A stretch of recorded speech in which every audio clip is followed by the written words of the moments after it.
குலுக்கி சிறுக்கி வட்டிய முட்டை கலக்கி அழகி போவாத ரொம்ப விலகி சிலுங்கி பொறாலே என்ன முழுங்கி.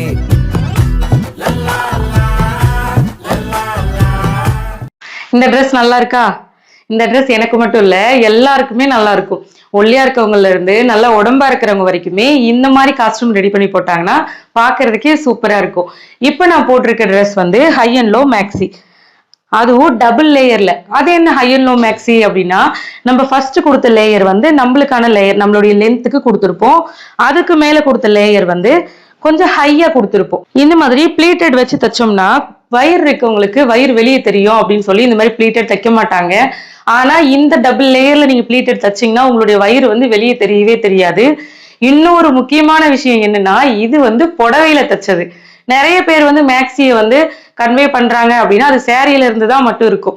அதனாலதான் இந்த சேரீல இருந்தே இந்த லேயர் மேக்ஸியை நான் வந்து சொல்லி கொடுத்துருக்கேன். நார்மல் நைஃப் பிளீட் மேக்ஸியோட இந்த காலர் ஓவர் கோட் எப்படி ரெடி பண்ணணும் அப்படிங்கறதையும் சொல்லி கொடுத்துருக்கேன். இந்த கிளாஸ் கூடவே இந்த high and low double layer maxi வந்து ஆட் ஆக போகுது. கவலைப்படாதீங்க, ஏற்கனவே நீங்க கிளாஸ்ல ஜாயின் பண்ணிருந்தீங்கனாலும் உங்களுக்கு இந்த கிளாஸ் வந்து ஃப்ரீயாவே அப்லோட் ஆயிடும். இதுக்கப்புறம் கிளாஸ்ல ஜாயின் பண்றவங்களுக்கும் இந்த கிளாஸ் வந்து கூடவே ஆட் ஆயிடும். இந்த ட்ரெஸ்ஸை எப்படி தைக்கணுங்கிறத நீங்களும் கத்துக்கணும்னு நினைச்சீங்கன்னா அதுக்கு ஃபர்ஸ்ட் ஸ்ரீஜா உலகம் டைலரிங் ஆப்பை இன்ஸ்டால் பண்ணிக்கோங்க. அதுல இந்த கிளாஸ் இருக்கும், ஜாயின் பண்ணி கத்துக்கோங்க.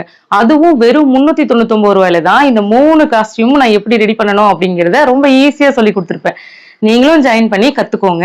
எந்த சந்தேகம் வந்தாலும் கேளுங்க, கண்டிப்பா நான் உங்களுக்கு சொல்லித்தரேன். கூடவே சர்டிபிகேட்டும் இருக்கு, மிஸ் பண்ணாம ஜாயின் பண்ணிக்கோங்க. நமக்கு தெரிஞ்ச விஷயத்த நம்ம மத்தவங்களுக்கும் சொல்லி கொடுப்போம்.